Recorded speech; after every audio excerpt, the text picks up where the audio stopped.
কাৰ্যসূচী হওক ৰাইজৰ মাজত তেখেতে কিন্তু এটা জনজাগৰণ আনাৰ চেষ্টা কৰিছে। সেইখিনি সঁচাকৈ তেখেতক আমি ধন্যবাদ দিব লাগিব আৰু তেখেতক আমি অভিনন্দন জনাব লাগিব।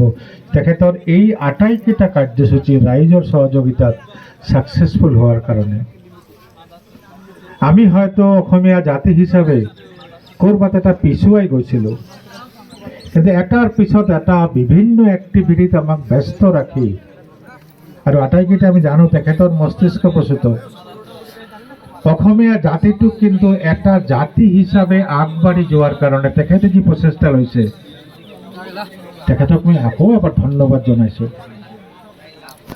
আজি যদি আমি ভাবি চাওঁ যোৱাবাৰ আটাইকেইটা খেল প্ৰতিযোগিতাত যিমান খেলুৱৈ খেলিছিল এইবাৰ কিন্তু খেলৰ সংখ্যাও বাঢ়িছে, খেলৰ ধৰণো বাঢ়িছে, তাৰ লগত পাৰ্টিচিপেণ্ট বাঢ়িছে, প্ৰতিযোগীৰ সংখ্যাও বাঢ়িছে। ধুবুৰী জিলাত বিভিন্ন কামত গাঁৱে ভূঞে মোক নিজে যাব লগা হয়।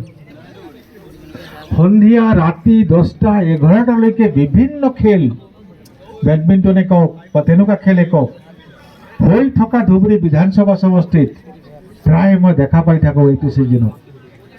অৰ্থাৎ ধুবুৰীত খেলপ্ৰেমী ৰাইজৰ অভাৱ নাই, খেলপ্ৰেমী ল'ৰা ছোৱালীৰ অভাৱ নাই, কিন্তু আমি একত্ৰিতভাৱে সংগঠিতভাৱে খেল আগবঢ়াই লৈ যোৱাৰ কাৰণে কোনো সুব্যৱস্থা পোৱা নাছিলোঁ কাৰণে আমি আগবাঢ়ি যাব পৰা নাই। ধন্যবাদ মুখ্যমন্ত্ৰী। ধুবুৰী জিলাত যিখিনি স্পৰ্টছ পাৰ্চনেলিটিজ বা আপোনালোকৰ নিচিনা য়ংষ্টাৰ্ছ যিবোৰ আছে খেলৰ লগত জড়িত উৎসাহ পাইছে, ক'ৰবাত এটা খেলাৰ সুযোগ পাইছে আৰু নিজৰ অঞ্চলক তথা নিজৰ জিলাক এটা সন্মান দিয়াৰ কাৰণে প্ৰত্যেকে নিজৰ নিজৰ অংশীদাৰিত্ব পালন কৰিব পাৰিছে। আটাইকে মই ধন্যবাদ জনাইছোঁ যে আপোনালোকে আগবাঢ়ি আহিছে। ধুবুৰীৰ ভৱিষ্যত, ধুবুৰী বিধানসভা সমষ্টি, ধুবুৰী জিলাৰ ভৱিষ্যত আপোনালোকৰ হাতত।